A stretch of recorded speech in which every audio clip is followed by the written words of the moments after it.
자, 이제 370페이지입니다. 부동산 투자회사요. 네.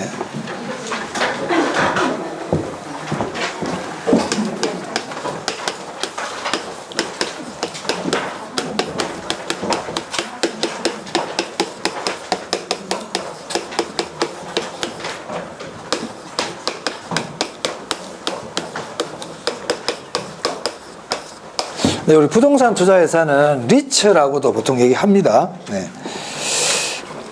자, 우리 교재는 370페이지인데. 네.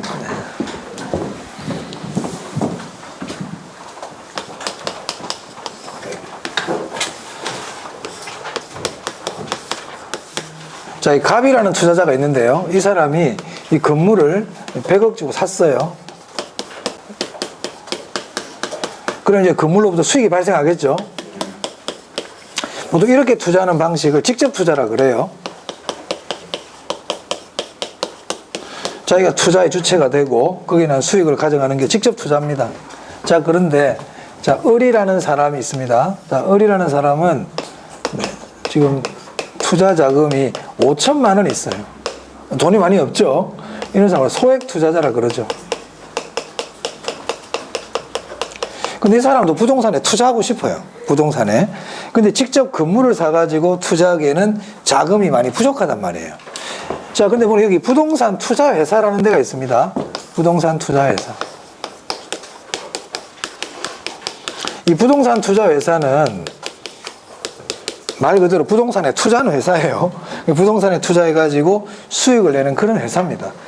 그럼 이제 부동산 투자회사가 부동산에 투자를 하려면 자금이 있어야 될 거 아니에요? 자금을 조달해야 될 거 아닙니까? 그럼 이제 자금을 조달할 때 어떻게 조달하냐면 주식을 발행해요. 뭘 한다고요? 주식을 발행합니다. 그럼 주식을 발행하면 이 을이라는 사람이 이 회사의 주식을 구입합니다. 주식을 구입한다. 그럼 부동산 투자회사로 이제 자금이 들어오겠죠. 주식을 발행해서 돈이 들어올 거 아니에요. 그러면 을뿐만이 아니라 많은 소액 투자자들이 이 주식을 사죠. 그러면 이제 부동산 투자회사는 이제 자금이 조성이 될 거 아니에요. 그럼 그 돈을 가지고 부동산에 투자를 합니다. 부동산에 투자를 한다. 그럼 부동산에 투자를 하면 부동산에 이제 수익이 나겠죠. 수익이 날 거 아니에요. 그러면 이 수익 중에 일부를 이 투자자에게 배당을 해주죠. 배당을. 자, 그러면 이 부동산 투자회사는 주식 발행을 통해서 자금을 조달하니까 무슨 금융입니까? 지분금융이죠. 앞에 했잖아요. 우리 주식 발행 지분금융. 맞아요. 그러면 이 을은 무슨 투자자라 불러야 될까? 지분 투자자죠. 그러니까 뭘 받아요? 배당 받잖아요. 맞아요. 이 주식은 지분증권인 거예요. 지분증권. 어떻게 되는지 알겠습니까? 자, 이렇게 투자하는 방식을 간접 투자라 그럽니다. 왜냐하면 이 을이라는 사람이 바로 이게 구입하는 거 아니잖아요. 중간에 부동산 투자회사 다른 일을 다 해주고 있죠. 이런 투자 방식을 간접 투자라 그럽니다. 간접 투자. 그리고 이 부동산 투자회사는 반드시 주식회사여야 됩니다. 그래야 주식을 발행하지. 그리고 회사는 상인이기 때문에 상법의 적용을 받습니다. 상법 적용 받는다. 그리고 부동산 투자회사는 상호에 부동산 투자회사라는 것을 명시를 해줘야 돼요. 그래야 부동산 투자회사인 줄 알고 주식을 사지.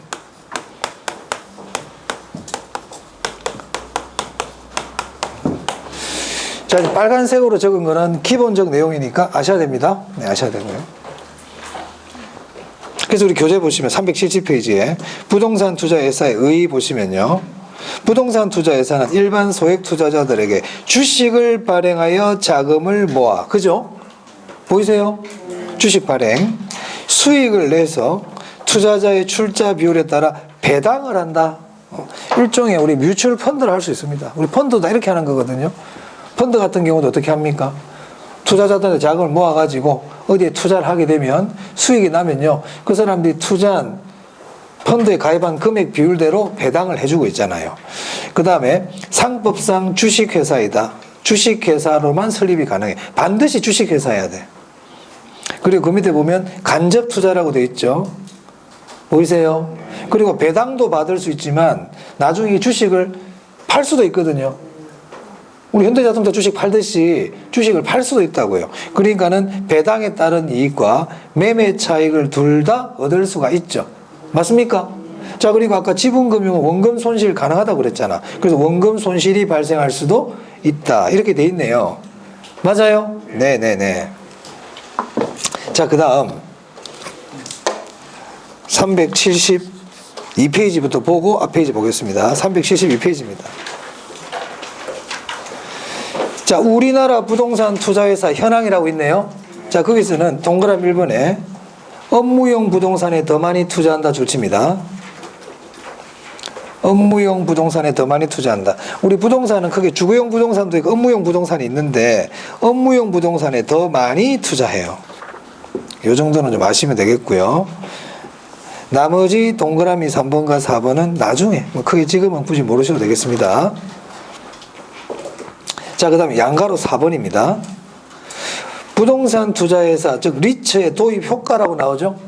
이걸 우리가 부동산 투자회사의 뭐 장점 또는 부동산 투자회사의 유용성 이렇게도 얘기할 수 있어요. 자, 먼저 그 동그라미 2번입니다. 소액 투자자에게 투자 기회와 확대와 형평성 증대. 이해됩니까? 이 말 맞나요? 맞죠? 어제 그래 소액 투자자들한테도 투자의 기회를 주잖아요. 자, 그 다음에 3번입니다. 안정적 수익 돼 있네요.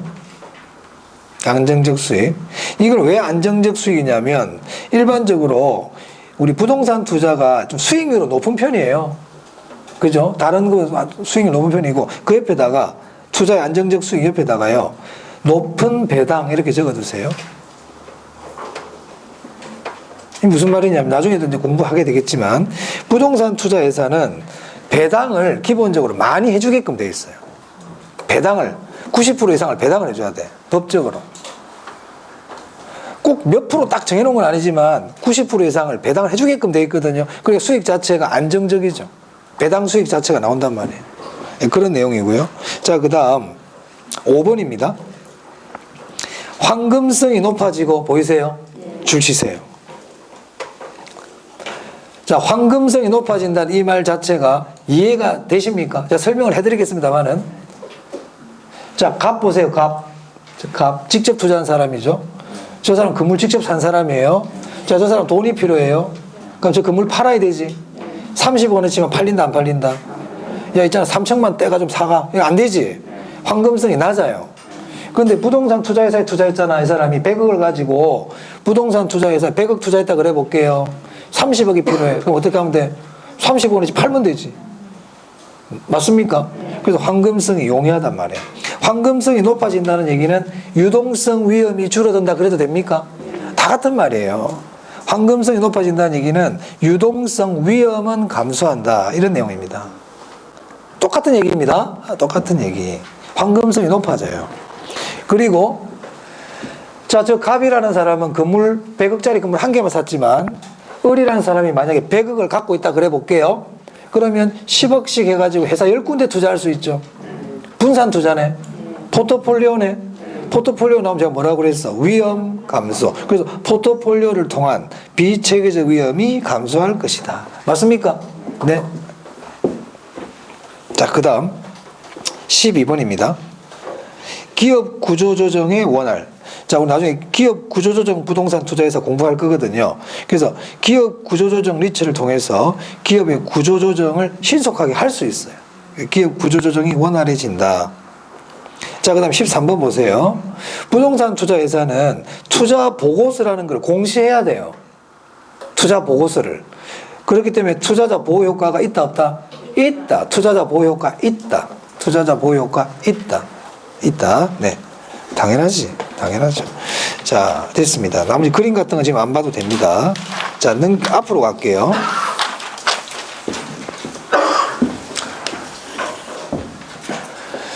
그럼 저 부동산 투자 회사라는 거는 을과 같은 소액 투자자들의 자금을 모아가지고 부동산에 투자해서 수익이 나면 배당을 해주는 그런 회사다. 그죠?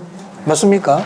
그럼 결국 저 회사라는 거는 자칫하면 부동산 투기가 일어날 수도 있고요. 부동산 투자회사가 어떻게 하느냐에 따라서. 맞습니까? 그리고 부동산이라는 게 우리 국민 경제에 영향을 많이 주거든요. 지금 LH 때문에 얼마나 나라가 시끄러워요. 그 땅 그거 투기하는 바람에. 나라가 들썩거려서 하잖아. 그죠? 그러니까 부동산이라는 건 국가 경제에 미치는 영향이 크단 말이에요. 그럼 이 부동산 투자회사는 국민들의 돈을 가지고 부동산에 투자하는 회사니까 엄격한 관리 감독이 필요해요, 안 필요해요? 필요하죠. 그래서 법이 있단 말이야. 법을 가지고 관리해야 될 거 아닙니까? 그죠? 그래서 우리가 부동산 투자회사법이라는 게 있거든요. 이 법이 있어요. 이 부동산 투자회사법은 아까 부동산 투자회사는 상법의 적용도 받는다고 그랬죠. 그럼 부동산 투자회사법의 적용도 받는단 말이에요. 그럼 내가 부동산 투자회사는 상법의 적용도 받고 부동산 투자회사법의 적용도 받거든. 근데 그 두 내용이 다를 수도 있잖아. 다른 내용이 있을 수 있단 말이에요. 그럼 어떤 걸 우선 적용받아야 될까요? 상법의 적용을 먼저 받으면 부동산 투자회사법 왜 만들었대? 상법 있는데. 그러니까 상법과 부동산 투자회사법 내용이 다를 수 있거든. 그때는 뭐를 우선적으로 따라야 될까요? 그래, 부동산 투자회사니까 부동산 투자회사법 먼저 따라야지. 이건 당연한 얘기잖아. 맞아요? 그거 당연한 얘기인데. 부동산 투자회사법은요, 상법의 특별법입니다. 특별법적 지위를 갖고 있어요. 그럼 이 말은 어떤 게 우선 적용된다? 얘가 우선 적용돼. 상법보다. 규정이 다를 때는 우선 적용된다. 자, 민법 있잖아요. 민법. 민법은 개인 대 개인이잖아요. 그죠? 근데 한 명이 상인이야, 얘가. 이 사람 상인이야. 그럼 상법의 적용을 받아야 되거든. 그럼 민법과 상법의 내용이 다를 수 있어요. 이자율이라는 게 다르단 말이에요. 그러면은 이 사람이 상인일 때는 민법을 해야 될까, 상법을 따라야 될까? 그래, 상인이니까 상법을 우선 적용해야 될 거 아닙니까? 그럼 부동산 투자에서 무슨 법을 우선 적용해야 돼? 그래, 부동산 투자회사법을 먼저 적용해야지. 맞아요? 그런 내용이에요. 일단 얘가 우선 적용됩니다. 뭐 이런 건 참고로 아시면 되고요. 그래서 우리는 부동산 투자회사법에 나오는 내용을 알아야 돼요. 시험 여기서 잘 낸단 말이야. 그래서 먼저 부동산 투자회사법에 보면 부동산 투자회사의 종류가 있어요.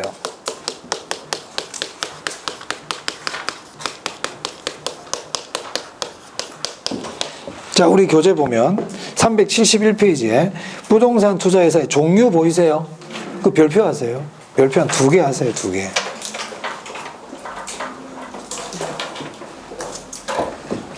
그게 어떤 게 나오냐면 자기관리 부동산 투자회사.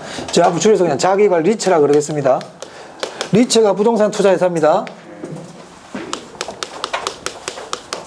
위탁관리 리츠, 구조조정 리츠. 물론 기업 구조조정 리츠입니다. 더 정확하게 얘기하면 이 3가지가 있다고요. 그럼 일단 자기관리 리츠가 뭔지를 알아야 돼요. 자, 우리 교재 보시면요. 자기관리 부동산 투자회사입니다. 자산 운용 전문 인력을 포함한 임직원을 상근으로 두고 자산 투자 운영을 줄 동그라미 할게요. 직접 수행하는 회사예요. 직접 동그라미 하세요. 그러니까 뭔지는 모르겠지만 일을 갖다 직접 한다고. 부동산 투자회사가 그 일을 직접 한다고. 이것부터 일단 기억해야 돼. 직접 해, 직접. 그럼 생각을 확장해 보세요. 자, 직접 한다는 얘기는 회사에 직원이 있어야 될까, 없어야 될까? 있어야 되겠지. 그래서 이제 앞에 말이 이해가 되는 거예요. 임직원을 상근으로 둔단 말이에요. 상근으로 둔다. 상근이 뭔데? 늘 출근하는 사람, 근무하는 사람 있단 말이에요. 상근. 됐어요? 상근으로 둬야 돼. 그럼 사무실도 있어야 되겠네? 길에 앉아서 일할 수 없잖아. 그죠? 이런 회사를 실체가 있는 회사라 그래요. 실체상 회사예요. 그래서 자기관리 부동산 투자회사는 실체회사이다. 가로 안에 그런 말이 있죠? 실체회사예요. 실체회사. 그럼 위탁관리 한번 볼게요. 그 이름을 그냥 지은 게 아니란 말이야. 자기관리라 그랬잖아. 자기가 그 자기가 아니지. 그지? 스스로 이 얘기잖아. 스스로 직접 하겠다는 얘기잖아. 그 위탁 관리는 뭐예요? 위탁이 뭐예요? 맡기는 거잖아요. 맡기는 거. 그럼 자기가 직접 하겠다는 얘기가 아니잖아요. 위탁하겠다는 얘기 아니면 맡기겠다는 얘기잖아. 맞아? 그러니까는 자기 관리는 직접 하는 거고 회사 운영을, 위탁과 구조조정은 맡기는 거란 말이야. 위탁한단 말이에요. 그것부터 크게 다 구별해. 그러면 맡기니까 우리 회사에 직원 없어도 돼. 다 맡겨버리는데. 그러니까 상근 임직원이 필요하다, 상근 임직원이 필요 없다? 필요 없어요. 그래서 거기 보면 상근인 임직원을 둘 수 없다 돼 있죠? 둘 수 없어요. 필요 없잖아요. 또 맡기는데. 그럼 사무실도 필요 없네. 실체가 없는 거야, 실체가. 이런 회사를 명목상 회사라 그래요. 오늘 명목상 회사 처음 들어봐요. 아까 들어본 기억이 좀 있어. 아까 어디서 들어봤어? 프로젝트 회사. 그럼 제가 프로젝트 회사 할 때 옆에다 화살표 작은 거 적었는데 법인세 감면 혜택이 있다. 맞아요. 그러면 지금 위탁관리 지금 리츠는 제가 아직 안 배웠지만 법인세 감면 혜택이 있을까? 있어요. 명목상 회사들은 물론 일정한 요건을 갖춰야 돼. 법인세 감면 혜택이 있습니다. 아까 우리 그 프로젝트 확인한다고 그랬잖아, 제가. 확인했지? 자, 369. 또 잊어먹을까봐, 미리. 아까 제가, 이게 글자가 이상하다고 그랬죠? 내 기억이 맞죠? 글자가 이상해. 이렇게 돼 있어요. 원래 문제는 아까 369페이지 2번이었잖아요. 그 이렇게 돼 있어요. 둘째 줄에 사업자 자산이 아니고요. 사업 자체 자산이에요. 사업 자체 자산은 담보를 할 수 있습니까? 사업 자체 자산. 프로젝트 관련 사업 자체, 그게 사업 자체 자산이라는 게 프로젝트 관련 자산이잖아. 그거는 된다고. 이렇게 안 나와서 시험에. 수정해 줬습니다. 네. 프로젝트 관련 자산 또는 사업 자체 자산, 이거는 담보가 되지. 사업주 자산은 담보가 안 된다고. 이렇게 혼란스럽게 안 내거든, 출제자가. 이건 논란이 될 수 있어, 이렇게 내면. 네. 자, 됐습니다. 정리해드렸고요. 약간 오타였다. 오타였고. 다시 371로 돌아옵니다. 그래서 직원을 고용하거나 상근인 임직원을 둘 수가 없다. 명목상 회사이다. 그러니까 명목상 회사이면 법인세 감면 혜택이 있다고 그랬어요. 맞아요? 일일이 다 기억하려고 그러지 말고 명목상 회사는 법인세 감면 혜택이 있다. 이걸 기억해놔야지. 그리고 나서 프로젝트 회사도 명목상 회사이고 위탁도 명목상 회사이고 이렇게 기억을 해놓으면 저절로 연결이 될 거 아닙니까? 맞아요? 자, 그 다음에 거기 보면 본점 이외에 줄칠게요. 지점을 설치할 수 없다. 지점을 설치할 수 없다. 줄칩니다. 지점 설치 안 됩니다. 그럼 본점은요? 본점은 있어야지. 본점은 있어야지. 그럼 본점 사무실은요? 없어요. 본점 사무실은 없다고. 그냥 주소만 있어. 우리 법인도 등기부등본이 있거든요. 법인 등기부등본이라고 있습니다. 우리 건물 등기부등본이 있듯이 법인도 등기부등본이 있다고요. 그럼 법인 등기부등본 떼는 데가 있어요. 법인 등기부등본 뗄 수 있거든요. 그럼 만약에 부동산 투자회사, 위탁관리 부동산 투자회사에 법인 등기부등본을 떼보잖아. 그럼 그 본점 있을까 없을까? 있어야지. 본점 없는 회사가 어딨노? 하지만 본점 주소가 있겠지. 근데 그 주소지에 가면 사무실 있다 없다? 없어. 왔더니 계림법학원이야. 내가 위탁관리 부동산 사장이거든. 그 원장님 보고 이 좀 사무실로 좀 써자. 왜? 그럼 여기 명판 하나 달아놨어. 여기다 명판. 무슨 부동산 투자했어. 그렇게 할 수 있다고요. 아시겠죠? 본점은 있어야지. 주소지는 있어야 된다고. 근데 지점을 갖다 온 동네 다니면서 명판 걸고 된다 안 된다? 안 되지. 그거는 일만 커지고. 직원도 없는데 자꾸 지점만 계속 그거는 나쁜 짓 하겠다는 얘기잖아. 아시겠죠? 본점은 당연히 있어야 되는 거고요. 지점은 설치할 수 없다. 지점 설치할 수 없어요. 지점 설치할 수 없어요. 기억해 두세요. 시험에 많이 나왔어. 그 다음에 기업 구조조정 부동산 투자회사 보세요. 자, 기업 구조조정 부동산 투자회사도 위탁하는 회사예요. 그럼 이제 위탁이라고 보이세요? 위탁해요. 그럼 지점 설치할 수 없어요. 똑같아. 위탁과 구조조정은 똑같다. 근데 뭐가 차이 나느냐? 그거 해봅니다. 기업 구조조정 부동산 투자회사 옆에 보시면 채무 상환을 위하여 매각하는 부동산 등 기업 구조조정을 지원하기 위한 부동산에만 투자할 수 있어요. 그러니까 위탁관리는 모든 부동산에 다 투자할 수 있단 말이야. 근데 기업 구조조정 부동산 투자회사는 모든 부동산에 투자할 수 있는 게 아니고 기업 구조조정을 위해서 나와 있는 그런 매각하는 부동산들 있죠. 거기에만 투자할 수 있어요. 구별할 수 있겠습니까? 자, 그리고 위탁과 구조조정은 위탁한다 그랬죠. 맡긴다 그랬잖아요. 근데 아무데나 맡기면 안 되겠지. 맡기는 회사가 있다. 어디냐면 자산관리회사입니다. 그래서 위탁관리에도 보면 자산의 투자 운용을 어디에다 위탁한다? 자산관리회사 괄호 딱 하세요. 자산관리회사에 위탁해요. 기업 구조조정 부동산 투자회사도 자산관리회사에 위탁해요. 됐습니까? 자, 그러면 자기관리 위탁한다, 직접 한다. 직접 이런 글자를 기억하면 되지. 상근 임직은 있다 없다? 있다. 상근 있다. 상근 맞아요? 실체가 있는 회사입니까? 있다. 실체상 회사이다. 오케이. 자, 위탁과 구조조정은요, 직접 운영한다, 위탁한다. 위탁한다. 어디에? 자산관리회사에.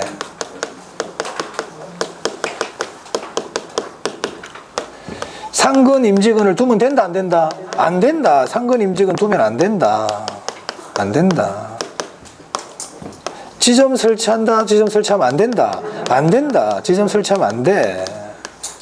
그래서 얘는 명목상 회사야. 명목상 회사야. 실체가 없어. 그래서 법인세 감면 혜택이 있어.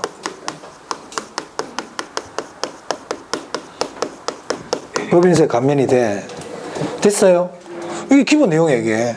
그리고 얘는 어디에만 투자할 수 있다? 구조조정 부동산에만 투자할 수 있다. 됐습니까? 이렇게 딱 정리가 돼 있어야지. 자, 그 다음에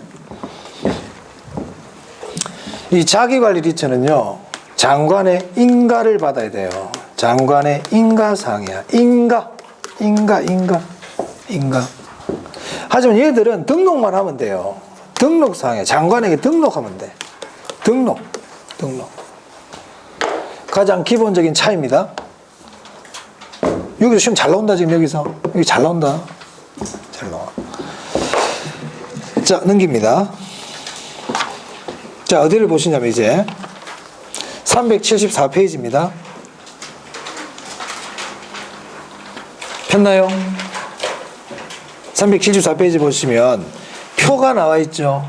표가 나와 있어요. 그리고 375페이지부터는 우리 부동산 투자회사법에 중요 조문들이 쭉 나와 있어요. 굳이 뭐 조문까지는 굳이 안 읽어보셔도 되고요. 이 표 한번 보겠습니다. 표가 중요합니다. 이 표가. 그러니까 거기 보니까 자기관리 리츠, 위탁관리 리츠, 구조조정 리츠 이렇게 나와 있죠. 자, 자기관리 리츠는 아까 제가 말씀드린 것처럼 밑에 실체상 회사이고, 위탁과 구조조정은 명목상 회사이다. 자, 운용기간 봅니다. 그럼 부동산을 누가 운용하느냐? 직접 하지, 직접. 그러니까 내부 조직이라 그랬잖아. 상근 임직은 직접 해요, 직접. 직접 한다는 뜻이야. 근데 위탁과 구조조정은 뭐라고 돼 있어요? 자산관리회사에 위탁한다고 돼 있죠. 그리고 상근 직원이 없지, 비상근이잖아. 직원 없어요. 자, 그 다음 투자부동산 보세요. 투자부동산 모든 부동산이죠. 자기관리 위탁도 뭐라고 돼 있어? 모든 부동산이죠. 근데 기업 구조조정 리처는요, 기업 구조조정 관련 부동산에만 할 수 있다니까. 자, 그 다음에 설립인데요. 설립은 발기 설립 줄 치세요. 우리 회사를 설립하는 방법은 발기 설립이 있고 모집 설립이 있어요. 근데 부동산 투자에서는 무슨 설립이다? 발기 설립. 그리고 뒤에 국토부 장관에 뭐라고 되어 있습니까? 인가 동그라미. 그리고 위탁과 구조조정은 뒤에 등록이라고 되어 있나요? 가로 안에 단 이런 거 신경 쓰지 마. 이런 거 안 중요해. 지금 뭐 단 이런 거 어떻게 다 외우려고 그래요? 다 하려고 그러지 마세요. 자, 그 다음 그 밑에 설립자본금 보입니까? 근데 이건 별표 2개입니다. 중요하다. 이제 설립자본금.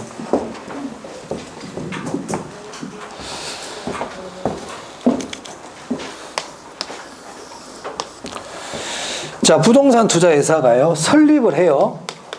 설립을 합니다. 설립할 때 무슨 설립? 발기 설립한다고 그랬죠. 이 발기 설립이냐 이런 것들은 다 상법에 나오는 내용이에요. 이런 거 상법에 나와. 그러니까 상법에 적용을 받는다고. 설립에 대해서는 상법의 적용을 받아요. 그러면 설립할 때는 설립 자본금이 있거든요. 설립 자본금. 그럼 상법에도 설립 자본금이 있어, 상법에도. 근데 부동산 투자회사법의 설립 자본금은 상법의 설립 자본금과 달라. 그럼 뭘 따라야 돼, 부동산 투자회사는? 이걸 따라야지, 이걸 따라야지. 상법과 규정이 다를 때는. 그럼 상법 내용 몰라도 되고. 그럼 부동산 투자회사법에는 설립 자본금이 얼마냐면요.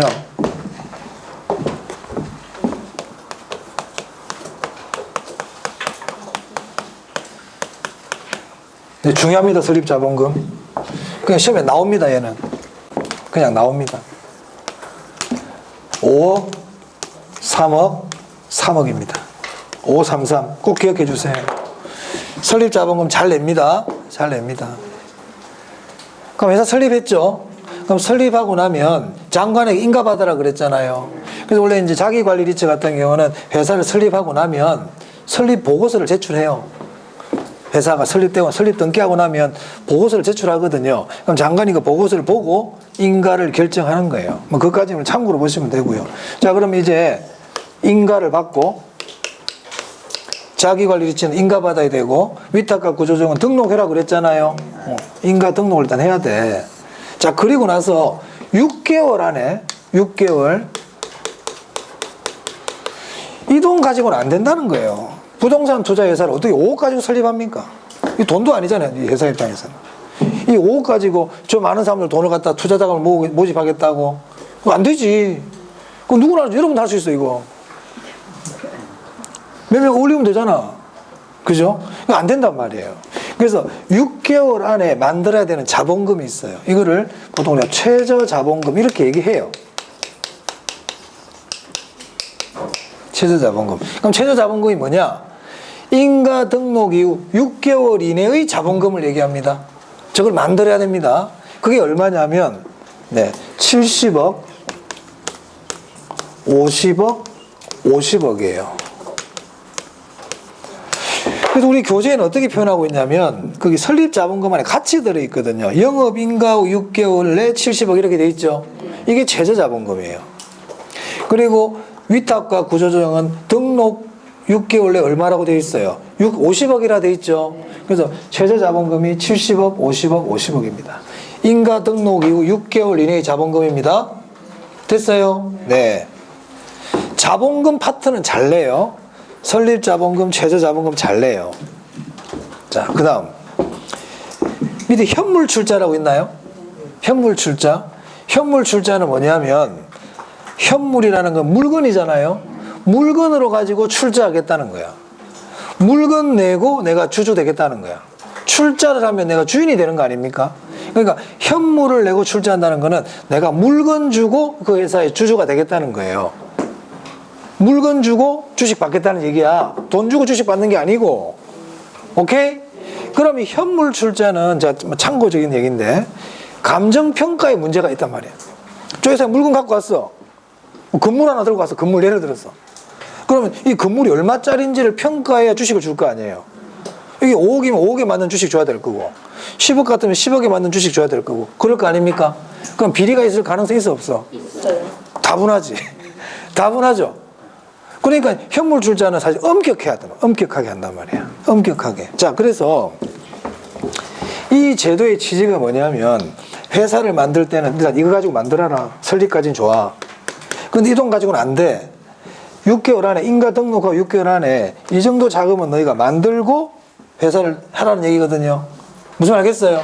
근데 이 돈을 현금으로 안 받고 물건으로 다 받았다 치자. 그래서 여기 조사를 나왔어요. 회사에. 야, 장부 그 통장 갖고 가봐. 최저 자본금 70억 있어? 없어. 어디 가서 돈? 근데 창고에 다 있는데요. 그거 안 된다는 얘기예요. 그거 아시겠습니까? 그럼 그거 팔아가지고, 그럼 이 사람들 이 돈 가지고 지금 투자해야 될 거 아니에요. 그럼 그 물건 팔아가지고 투자한다는 게 말이 됩니까? 팔리지도 않은 물건 가지고. 그래서 무슨 말이냐면, 여기까지는 현찰박치기해야 돼. 그럼 현물 출자는 언제 가능하냐? 이때 가능해. 현물 출자는 언제부터 가능하다? 최저 자본금 만든 다음부터 가능해요. 무슨 말 이해되세요? 그럼 이제 설립할 때는 현물 출자 될까 안 될까? 당연히 안 되지. 이게 재작년 문제죠. 현물 출자 이때는 불가능합니다. 설립할 때는 현물 출자 안 된다. 자, 그리고 교재 보세요. 현물 출자, 영업인가 등록, 최저자본금 갖추기 전에는 현물 출자가 불가능하다. 줄칩니다. 설립 시 당연히 불가능하지. 그러니까 현물 출자를 하려면 최저자본금을 갖춘 후에 해라 이 말이에요. 이해되세요? 그렇지. 그래야 회사가 건실해지지. 차익과 사채는 참고로 보시면 되는데요. 부동산 투자 회사도 사채 발행할 수 있어요. 채권 발행할 수 있어요. 자, 그럼 보세요. 여러분이 만약에 정부야, 정부. 자, 부동산 투자 회사라는 회사를 와서 설립을 신청했단 말이에요. 그럼 이 회사는 뭐하는 회사냐? 부동산에 투자해가지고 소액 투자자들에게 자금을 모아가지고 부동산에 투자해서 수익이 나면 배당해주는 회사라 그랬잖아. 그러면 투자자가 모을 때 어떻게 하라? 주식을 발행해가지고 모으란 말이에요. 근데 만약에 부동산 투자 회사가 주식을 발행해가지고 투자할 생각은 안 하고 빚을 내가지고 채권만 발행하고 은행에 빚 내가지고 투자한단 말이야. 그럼 돼, 안 돼? 여러분도 안 되는데 심지어 얘들도 되겠어요? 안 되지? 더 안 되지. 맞아요? 회사 빚이 많아지면 부실해질 거 아닙니까? 그래서 부동산 투자 회사법에서는 돈을 빌릴 수는 있는데 일정 범위를 넘어서는 못 빌리게끔 해놨단 말이에요. 그게 자기 자본의 2배 이내에서만 발행할 수 있어요. 자기 자본의 2배 밑으로만 돈을 빌리고 채권을 발행할 수 있습니다. 이해됩니까? 그럼 많이 질문해 볼게요. 부동산 투자 회사가 채권을 발행해 가지고 자금을 조달했어요. 채권 발행해서 자금 조달할 수 있다니까. 그럼 이거는 지분금융입니까? 부채금융입니까? 부채금융이다. 채권 발행했잖아. 그럼 우리가 보통 아까 리츠를 지분금융이라 그랬잖아요. 그냥 아무런 말이 없이 리츠에 나오면 지분금융으로 봐야 돼. 왜냐하면 부동산 투자에서 일반적인 자금 조달은 뭔데? 주식 발행이거든. 근데 만약에 시험에서 부동산 투자회사에 채권 발행 이렇게 나왔잖아요. 그건 무슨 금융이다? 그거는 부채금융이야. 그거는 부채금융이야. 채권을 발행했다는 얘기는. 됐나요? 그래서 자기 자본의 2배 이하까지만 돈을 빌릴 수가 있고 채권을 발행할 수 있어요. 근데 그 밑에 보니까 주총 특별 결의 시 10배까지 가능하다 보입니까? 이런 거는 좀 가볍게 줄 하나 쳐놔보세요. 그래도 이런 거는 10배까지 가능하다. 자, 이거는 무슨 말이냐? 주총 특별 결의라고 돼 있죠. 자, 우리 상보에 보면 이런 말들이 나와요. 우리 주주총회는요, 보통 결의가 있고 특별 결의가 있고 특수 결의가 있거든요.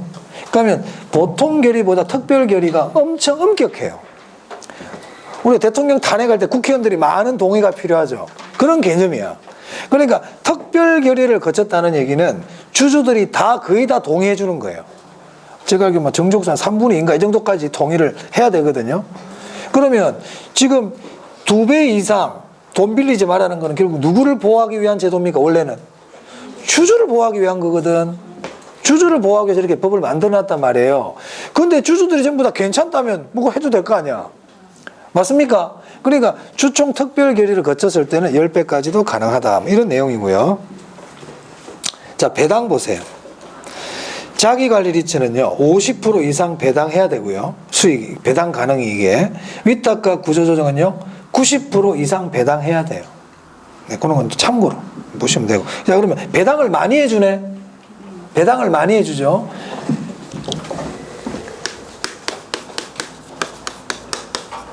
우리가 높은 배당률을, 이거 같은 말이 뭐냐면 낮은 유보율이에요. 배당의 반대가 유보야. 배당의 반대가 유보야, 유보. 유보라는 건 회사에 돈을 놔두겠다는 거예요. 배당은요, 주주들에게 주겠다는 거예요. 그러니까 배당을 많이 해준다는 거는 유보를 작게 하겠다는 뜻입니다. 높은 배당률, 낮은 유보율. 그럼 부동산 투자에서는 배당이 높은 배당률이죠. 그럼 높은 유보율 그러면 될까요? 안 되지. 그런 건 너무 어렵다. 그렇게 표현하면 어려워. 낮은 유보입니다. 참고로 알아두세요. 참고로. 자, 그 다음에 주식 공모 보이세요? 별표입니다. 별표 2개입니다. 주식 공모 중요합니다. 자, 공모라는 게 뭐냐면요. 공모. 거기 옆에 보면 일반인에게 청약 이런 말 보이세요? 공모 옆에 일반인에게 청약을 통해서 주주를 모집하는 걸 공모라 그래요. 공개 모집이야, 공개 모집. 자, 내가 주식회사거든. 주식회사란 말이야. 자, 우리 주주 모집합니다. 주식 모집한다는 얘기는 주식 발행하겠다는 얘기거든. 네? 근데 주식을 발행한다는 얘기는 주주 모집하겠다는 얘기예요. 근데 모든 일반인들을 대상으로 주주 모집합니다. 이게 공모야. 근데 모든 일반인 얘기 안 하고 친구들한테 야, 이번에 주식 발행할 거야. 우리 좀 사. 이건 사모예요, 사모. 그러니까 공모라는 거는 일반인들에게 주주를 모집하겠다. 청약을 통해서. 무슨 말 알겠어요? 그러면 부동산 투자회사는 일반인들에게 주주를 모집해라. 다 알리고 모집해라. 이 얘기야. 왜? 부동산 투자회사의 의미가 뭐냐면 많은 사람들에게 부동산에 투자할 수 있는 기회를 주겠다는 얘기잖아요. 그러면 일반인들한테도 주주가 될 수 있는 기회를 줘야지 자기들 주변 사람들한테만 사사로이 주주를 모집하면 안 될 거 아닙니까? 맞아요. 그래서 공모를 통해서 주주를 모집해라. 공모라는 거는 일반인들에게 청약을 통하여 모집해라. 이 얘기예요.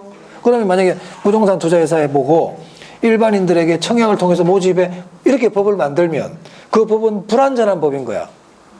알았어요. 할게요. 안 하면 어떡할 거야? 그리고 언제까지 해라. 정해줘야 될 거 아닙니까? 얼마만큼 정해줘야 되겠죠. 그래서 거기 보면 2년 이내 인가 등록 이후 2년 이내 인가 받고 2년 이내 몇 프로를 30% 이상을 일반인에게 청약을 통해서 모집해야 돼. 그래서 2년 내 30% 이걸 기억해야 돼. 아시겠죠? 2년 내 이것도 특히 2년을 잘 기억해 두세요.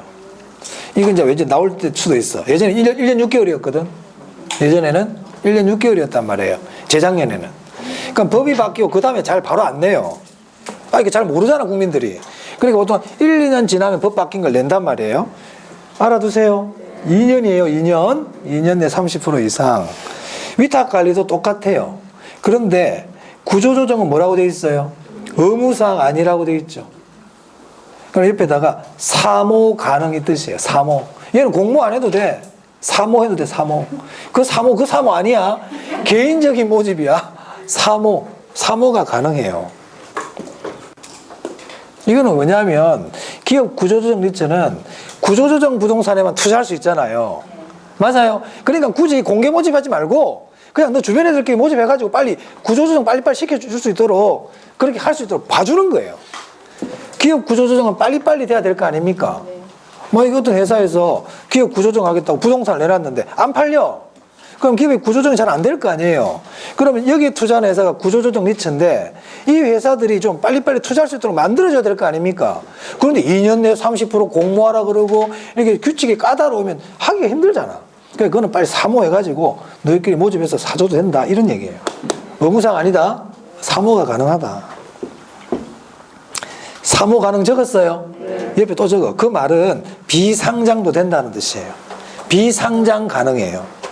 비상장 가능해요. 아까 자기관리 위탁관리는 공모하라고 그랬잖아요. 공모한다는 얘기는 상장하겠다는 얘기예요. 공모는 상장해야 돼. 그래야 처분이 되지 나중에. 어? 자, 앞에 아까 제가 안 읽었는데요. 이제 이거 하고 읽으면 되기 때문에 자 372페이지예요. 372페이지에 양가로 3번에 우리나라 부동산 투자회사 현황 보이세요? 자, 동그라미 4번입니다.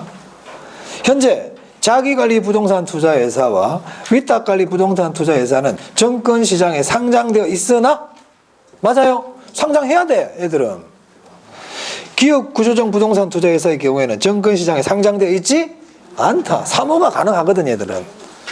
무슨 말 알겠습니까? 네, 오케이. 그럼 시험에 모든 부동산 투자회사는 상장회사이다. X야. 구조조정 상장 아니라니까. 그런 거 나오면 좀 어렵지. 그런 게 나오면. 자, 그 다음에요. 1인 소유한도 보세요. 자, 1인 소유한도도 별표 2개. 자, 자기관리와 위탁관리는 몇 프로를 초과하지 못한다? 50% 초과 못해요. 50% 초과 못합니다. 이것도 기억해 두세요. 이것도 바뀐 지 얼마 안 돼요. 예전에 40%였어. 50% 예전 거는 내가 얘기 안 하려고 헷갈릴까봐 50% 초과하지 않습니다. 근데 구조조정 뭐라고 돼 있어요? 왜 그럴까? 비슷해. 자, 그러면 자기 관리는 왜 50% 초과 못하도록 돼 있을까요? 자, 50%를 초과하는 주주가 있다는 얘기는 지 마음대로 하겠다는 얘기거든. 그걸 과점주주라 그러잖아. 과점주주. 내가 부동산 투자회사에 51% 갖고 있어. 그럼 그 회사 내 회사야. 안 그래요? 51% 갖고 있는데 내 회사지. 내가 제일 대장인데. 그러면 자기가 임의대로 부동산 투자 같은 걸 결정할 수 있잖아요. 그렇게 못하게 막아놨단 말이야. 근데 구조조정은요? 아무데나 투자할 수 있어 없어? 딱 정해놨거든. 넌 여기만 투자할 수 있어. 만약에 어떤 애가 집, 학교, 집, 학교 여기 왔다 갔다 할 수 있다 해보자. 그럼 걔는 위험해 안 위험해? 안 위험하지. 온 동네방네 다 돌아다녀. 위험해 안 위험해? 위험하지. 무슨 말 알겠어요? 근데 구조조정 일자는 딱 투자할 수 있는 게 구조조정 대상 부동산에만 투자할 수 있단 말이야. 딴 데는 투자 안 해. 그리고 이 부동산은 빨리빨리 처리가 돼야 되는 그런 부동산이야. 그러면 여기에 투자하는 사람들은 좀 봐줘야 될 거 아니에요. 사모도 가능해. 혼자서 99% 갖고 있어도 돼. 혼자서 99% 갖고 있어도 된다니까. 50% 초과 안 따지겠다고요. 이해되십니까? 하지만 자기 관리, 위탁 관리는 모든 부동산에 투자할 수 있기 때문에 50% 초과하는 주주가 있으면 걔가 임의대로 할 수 있단 말이야. 우리 할아버지 땅 좀 사줘. 이럴 수도 있잖아. 극단적으로. 그죠? 그래서 50% 초과 금지입니다. 처분 제한 한번 볼까요? 자, 부동산 투자회사가 부동산을 사가지고 석 달 만에 팔고 또 사고 두 달 만에 팔고 LH처럼 이런 거 하면 될까? 안 되겠지? 그러니까 처분 제한이 있단 말이에요. 1년 이내 처분 제한이에요. 1년 이내 못 팔아요. 위탁도 마찬가지예요. 자, 우리의 구조조정. 아무 때나 팔아도 된다. 빨리빨리 처분해야 될 거 아니야. 이해되세요? 그럼 빨리빨리 처분이 돼야 돼. 그래 구조조정이 빨리빨리 되지. 그러니까 처분 제한 없잖아. 네. 자, 나머지는 참고로 이제 봅니다.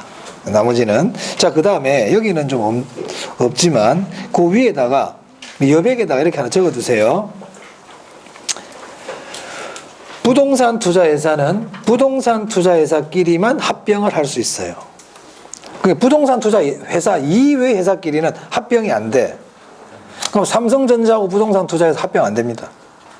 부동산 투자회사는 부동산 투자회사끼리만 합병할 수 있다. 자, 그래서 377페이지 보시면 377페이지 폈습니까? 네. 자, 거기 43조 한번 보세요.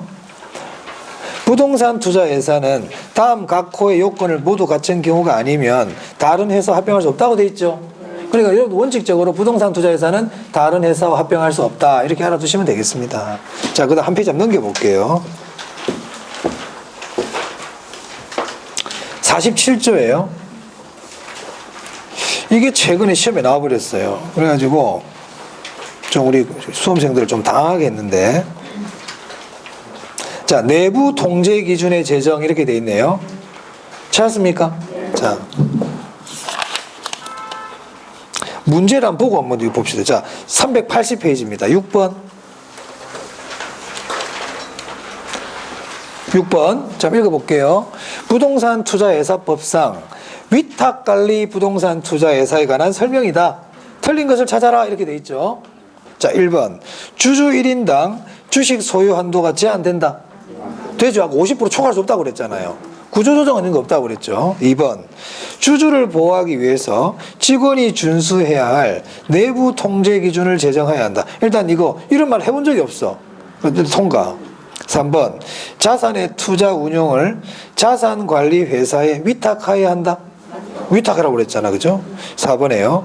주요 주주의 대리인은 미공개 자산 운용 정보를 이용하여 부동산을 매매하거나 타인에게 이용하게 할 수 없다. 자, 이건 무슨 말이냐면요. 이것도 사실 처음 듣는 지문들이잖아요. 넘어가는 거야. 처음 듣는 건 모르는데 보고 있으면 뭐해? 4번, 5번. 설립자본금은 그냥 나온다고 그랬어, 제가. 설립자본금 얼마나 돼 있어? 3억 나왔죠? 3억. 설립자본금 그냥 물어봐, 항상. 그럼 우리 아리까리한 게 2번, 4번이잖아. 맞아요. 이제 여기서부터 이제 지식을 동원해야 된단 말이야. 자, 2번 한번 봐보세요, 2번. 자, 위탁관리 부동산 투자회사 있죠? 위탁관리 부동산 투자회사는 직원이 있어요, 없어요? 직원이 없어. 직원이 없어, 이 회사는. 그런데 직원이 준수해야 할 내부 통제 기준을 제정해야 된다. 맞을까 틀릴까? 뭐 직원이 없는데 뭘 기준을 만들어? 이게 답이었어요. 그럼 4번도 한번 보자. 주요 주주의 대리인은, 여기서 포인트가 뭘까요? 미공개 자산 운용 정보잖아. 공개하면 안 된다는 거야. 내부 정보를 이용해가지고 땅 사면 돼, 안 돼? 지금 안 되고 있잖아, 지금. 이거 걸린다니까. 미공개 자산 가지고 운용하면 안 된단 말이에요. 당연히 안 되지, 느낌상. 몇 번이 답이다? 자, 됐죠? 앞으로 보세요, 이제. 378. 제47조. 내부 통제 기준 제정 보이세요? 그러니까 이 내부라는 게 뭐냐면 회사 내부를 얘기해요. 우리 회사에 가면 감사반이라고 있어, 없어? 있지. 그 감사반들은 뭐 하는 애들이야? 회사 직원들, 자기 회사 직원들 감시하는 거잖아요. 맞아요? 이런 걸 내부 통제라 그래. 내부 통제. 내부 통제. 그리고 주식회사, 물론 일정 규모 이상의 주식회사입니다. 이 사람들은 1년에 한 번씩 공인회계사에 회계감사를 받게끔 돼 있거든요. 그걸 외감법인이라 그래요. 그러면 공인의 회사가 와가지고 우리 회사 장부를 뒤져보고 있어. 이건 내부 통제야, 외부 통제야? 이건 외부 통제, 이건 외감법인이라 그래요. 외부 감사. 그럼 내부 통제라는 거는 그 회사 자체적으로 통제하는 기관이 있다는 뜻이에요. 아시겠어요? 내부 통제 기준도 그런 거고요. 회사 내부 규칙이야, 규칙. 그러면 위탁과 구조조정은 직원도 없는데 내부 통제 기준이 있겠어요? 없지? 맞아? 그럼 내부 통제 기준은 누가 있어야 될까? 자기관리리치 있어야지. 자기관리리치.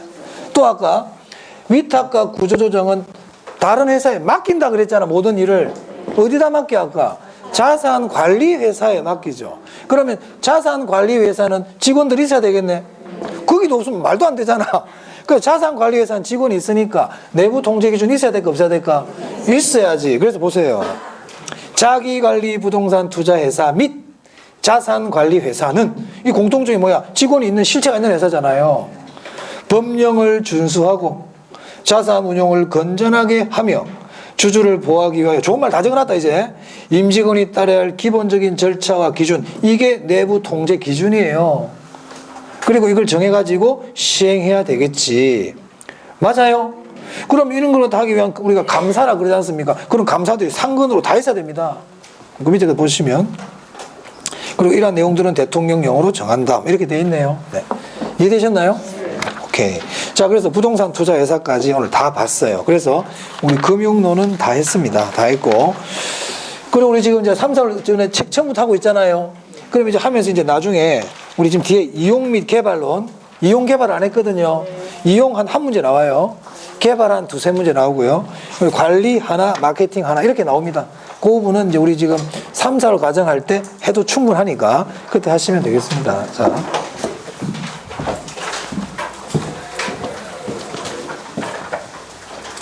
지금 오늘 제가 수업 중간에 뭐 대부 비율을 물어봐도 잘 모르고 부채 감당률을 물어봐도 잘 모르고, 네, 물론 아는 분도 앉아 계시겠지만 그러면 안 되거든요.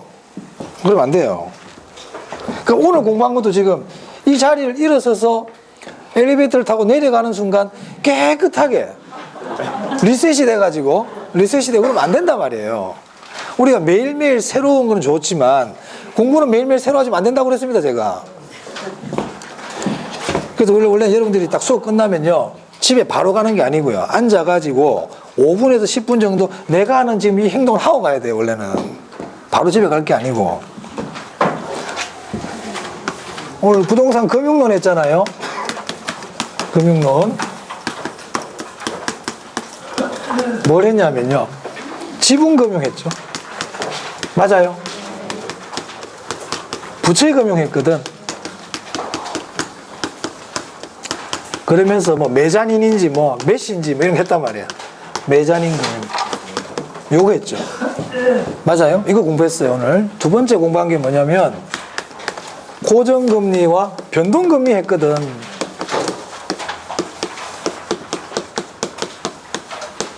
이거 공부했다고요. 세 번째 한 게 뭐냐면 저당의 상환 방법 했어요.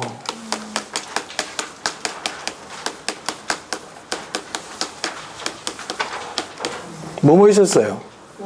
원금 균등. 이런 걸 얘기할 수 있어야 돼. 내가 늘 얘기하지만. 또요. 원리금 균등. 또요. 그렇죠. 최정식 또는 점정식, 그죠? 이거 했거든, 이거.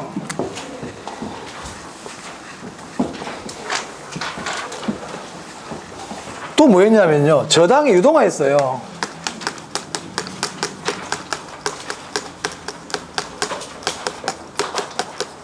자, 저당 유동에서 뭘 배웠냐면 1차 저당 시장과 2차 저당 시장의 특징. 맞습니까?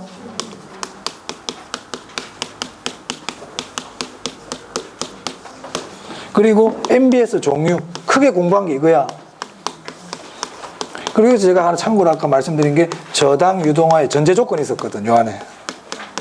저당 유동화 전제 조건.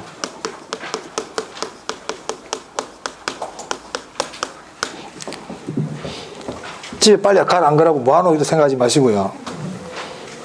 마무리가 중요하다니, 항상 우리가 마무리가.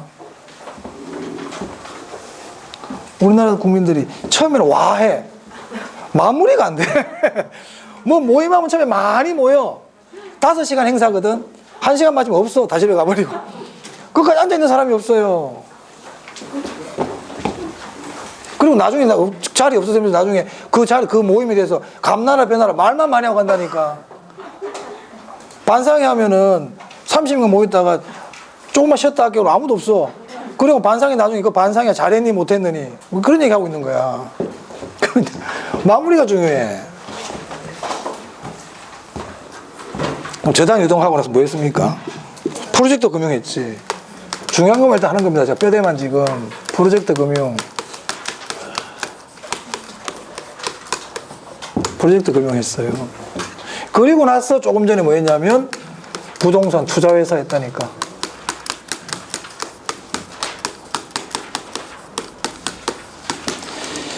이게 오늘 공부한 내용이 다예요.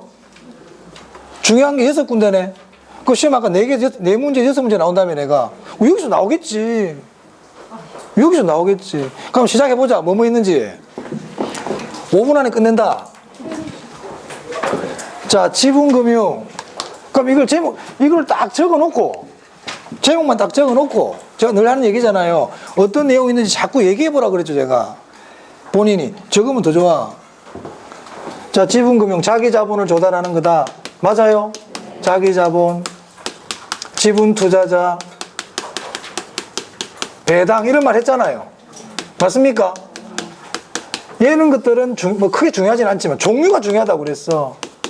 그럼 종류에 뭐가 있었어요? 주식 발행, 신디케이터, 조인트 벤처, 펀드, 증자, 기억납니까? 리츠, 지분금융이야. 자, 부채금융은요, 종류가요, 저당, 담보, 이런 거 들어간다고 그랬죠. 신탁금융 기억해야 된단 말이에요. 신탁금융 있었다고. 이게 신탁금융. 채권 발행, 이런 거였어요. 매자니는 뭐라고 그랬어요? 지분금융과 부채금융의 성격을 다 갖고 있는 거라 그랬죠. 전환사채, 신주인수급 부사채, 배당 우선주. 그럼 다 했다 이제. 저 정도는 알아야 되니까. 자, 그다음 고정금리입니다. 자, 고정금리는 2개 기억하라고 그랬거든, 제가. 실제 인플레가 예상 인플레보다 크다면 어떻게 된다? 실질금리가 하락하고 대출자는 이익이다 손해다? 대출자 손해다. 이 얘기했잖아요. 차입자는 이익이고. 맞습니까? 그리고 나서 약정금리와 시장금리 2개를 비교해가지고 조기 상환이 유리하냐 대출자가 유리하냐 이 얘기했잖아. 근데 그중에 하나라도 기억하고 그랬잖아요. 금리 하락 시, 금리 하락, 조기 단다고 그랬잖아. 금리 하락 시는 차입자는 뭐가 유리하다? 조기 상환 유리. 이거 하나라도 기억하라고 그랬어요. 이거 하나 좀 기억해야 돼. 금리가 하락한다는 얘기는 시장금리가 낮다는 얘기잖아요. 약정금리가 높고, 그럼 비싸게 빌리고 있다, 싸게 빌리고 있다. 비싸게 빌리고 있잖아. 그러니까 조기 상환해야지. 자, 변동금리입니다. 자, 변동금리는 기준금리에다가 가상금리를 더한다 그랬죠.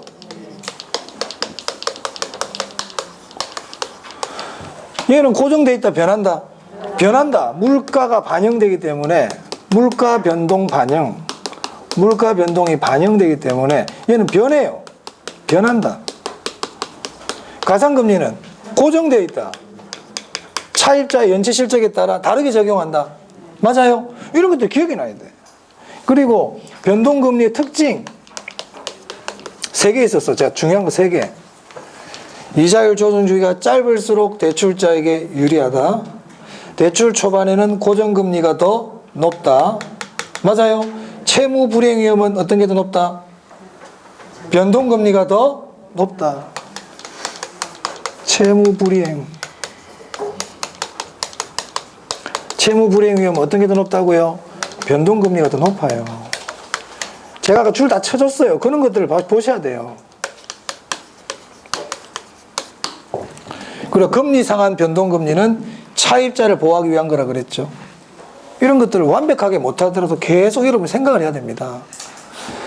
자, 원금균등 상환입니다. 원금균등 상환은 은행에 납부하는 원리금이 점점 감소하는 방식이죠. 맞아요. 그래서 이걸 체감형이라고 그랬잖아. 자, 원리금 균등에서는 원리금 균등액 어떻게 구한다? 원리금 균등액 대출 원금에다가 저당상수 곱하면 된다 그랬잖아요.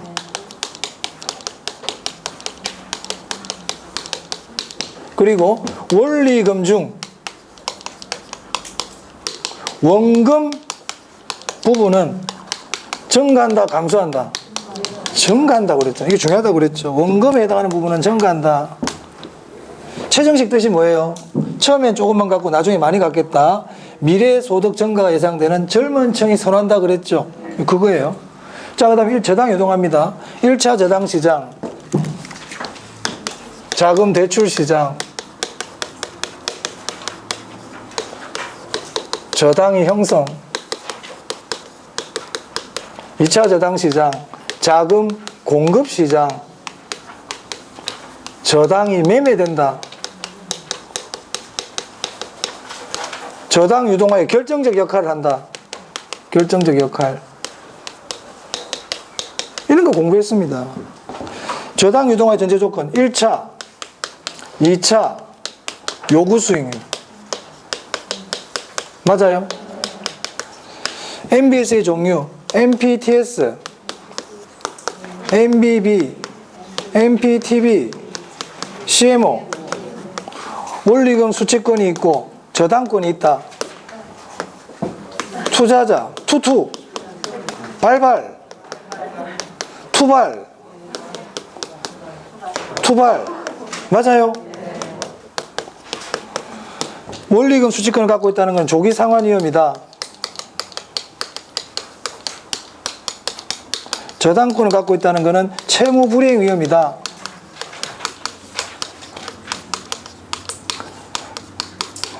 그래서 원리금 수취권과 저당권을 누가 가지고 있는지도 알아야 되고 조기 상환 위험과 채무 불이행 위험을 누가 부담하는지도 알아야 된다. 맞습니까? 그래서 MBB 빼고는 조기 상환 위험을 투자자가 다 부담한다. 맞아요? 그 말은 콜 방어가 안 된다. 즉 MBB만 콜 방어가 된다. 이렇게 얘기했습니다. 자, 그리고 제가 초과 담보 얘기했잖아요. 초과 담보란 발행 기간이 위험하면 초과 담보가 필요하다. 그럼 발행 기간에 위험이 없으면 초과 담보는 필요 없다. 그래서 MPTS는 초과 담보가 필요 없다. 왜? 발행 기간 위험이 없으니까. 초과 담보가 필요 없다는 얘기는 전부 다 발행해도 된다 이 뜻이었어요. 맞아요. 그런 개념 정도는 익혀놔야 될 거 아닙니까? 자, 다음에 프로젝트 금융입니다. 프로젝트 금융은 사업주의 물적 담보를 요구한다 요구하지 않는다. 그럼 뭐를 가지고 자금을 주는 거예요? 미래 수익성을 담보로 주는 거죠. 그래서 사업주 입장에서 사업주의 물적 담보 요구 안에 전부 사업주예요.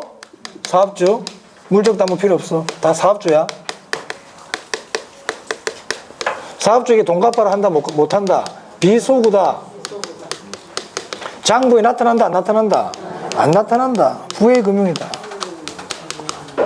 자금 관리할 때 직접 관리한다, 위탁 계정을 통해 관리한다. 위탁 계정을 통해 자체 관리 그러면 안 된단 말이야. 자금 관리는 자체 관리 그러면 안 된다고요. 자체 관리하면 안 돼. 위탁한다고 그랬잖아. 위탁 맡겨야 된다고. 자체 관리하면 안 돼. 이런 말들이 중요했어요. 조금 전에 했어요. 됐어요? 그래, 이런 것들 한번 쭉 여러분 집에 가가지고 제목만 적고 한번 해봐야 돼요. 이런 걸 안 하면 발전이 잘 안 돼요. 발전이 잘 안 돼요. 한번 해봐야 돼요. 그럼 여러분들이 조금씩 실력이 늡니다. 근데 이런 과정을 안 하잖아요. 이런 과정을 안 하면 뭐 한 달이 지나도 썩 실력이 팍 안 늘어요. 팍 안 늡니다. 그래서 앉아가지고 책 1시간, 2시간 읽는 것보다 이런 것들을 하는 게 더 효과적입니다. 효과적. 자, 오늘 주말인데 공부하신다고 고생 많이 하셨습니다. 네, 다음 주 뵙겠습니다. 네, 고생하셨습니다.